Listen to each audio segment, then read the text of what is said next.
after I've destroyed everybody who comes at me with feelings and emotions, talking about we've been oppressed for so many years, you have not been oppressed for so many years.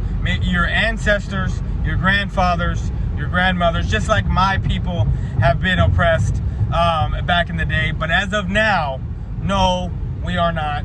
We just play the victim card and like to pull the race card on a lot of bullshit that doesn't need to be done. But with that being said, political Boys for Life is done with. Now let's get back to football.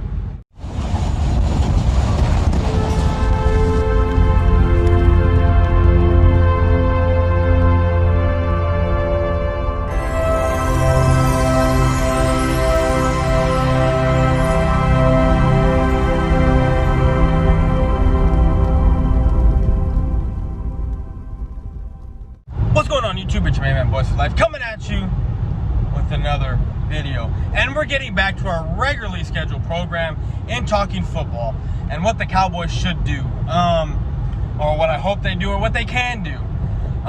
Is Everson Griffin a pipe dream still, or could the Cowboys actually make a move? Everson Griffin, beast, 32 years old, gonna be 33 in December. You know, he is an older guy, but yeah, this guy has a motor like no other. I think he had 8 sacks last year in 15 games. Excuse me. Which was more than Quinn, because I think Quinn had like 6.5. No, I think him and Quinn had about the same. Can't remember Quinn's numbers offhand. But to sign Everson Griffin, that would replace Robert Quinn, who we lost to the Chicago Bears back in free agency, or during free agency, who signed a $70 million contract, I think 5 years.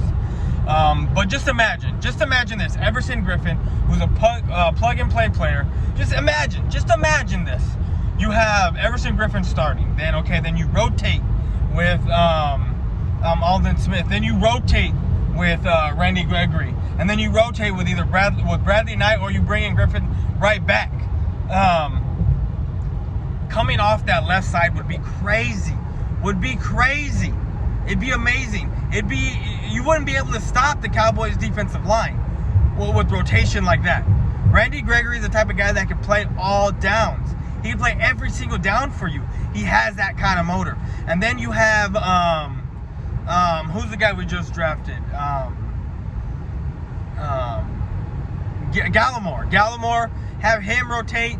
You got Poe, and then you got McCoy, who are also on the wrong side of 30, but still have motors, who still can make plays, who can still get the job done. I'm not saying they're all-stars, but they can get the job done. You can have a rotational front, like what a lot of teams are doing, to keep these guys fresh. And have these guys on a rotational, on rotation, and keeping them fresh and doing what they need to do all game. Having them get into a rhythm. Okay, bring in the next guy, let him get a rest. Bring in the next guy, let him get a rest. Man, if we can get Everson Griffin to the Cowboys for a right deal, which would, for me, I'd do it a 1-year deal. You know, no more than 5, 6, 7, maybe, you know, $6 million for a 1-year deal. Let us get a comp pick for the following year. Let him walk, because I feel like this team, the way the offense is put together, if our defense can keep up and we have a serviceable defense, a top 10 defense, because last year we had a top 11 defense. If we can have a top 10 defense, maybe a top 8 or 9 defense, I honestly think that we can make a deep run at in the playoffs. I honestly do.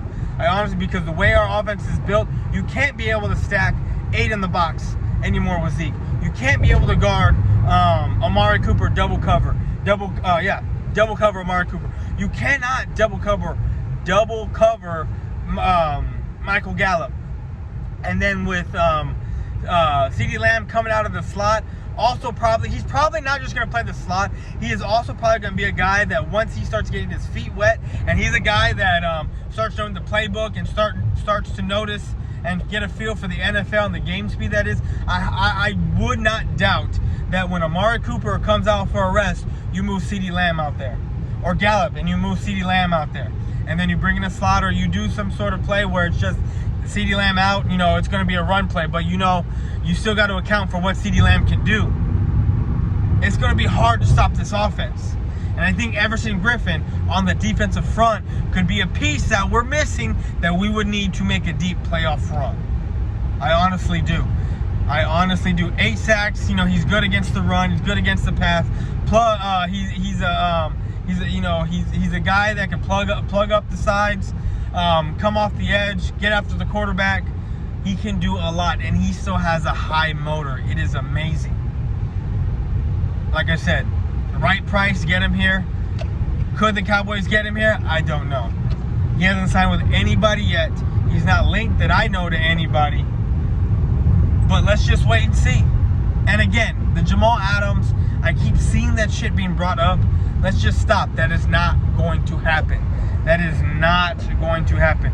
He costs too much for that to go on. Too much. Too much. The only way that I would want Jamal Adams here for a high price is if I knew our defense was stacked, and then we came in and gave up what we need to give up for Jamal Adams. Because it's not sacrificing the future per se. You give up a first round pick this year, maybe the following draft you give up, one of your comp picks, you give them a third and another pick for, one of your comp picks for the following year. And you're not really sacrificing the future or mortgaging the future. You're playing for now because our offense is ready to go. Our offense is good to go. I think we're going to dominate. And then we got our serviceable offense. But if we were able to get certain players, like i.e. Everson Griffin, trade for and then trade for Jamal Adams, our defense would be unconscionable. It would be amazing. Unconscious. It would be amazing. But that's all far-fetched. I don't think it's going to happen. As far as the Jamal Adams, the Everson Griffin could happen just because it's coming out of free agency. We got to wait and see what could happen. But just a thought of Everson Griffin, and they're being smoked because, like I've always said, where there's smoke, there's fire. Not saying it's going to happen, but it very well could. But I'm out. Peace.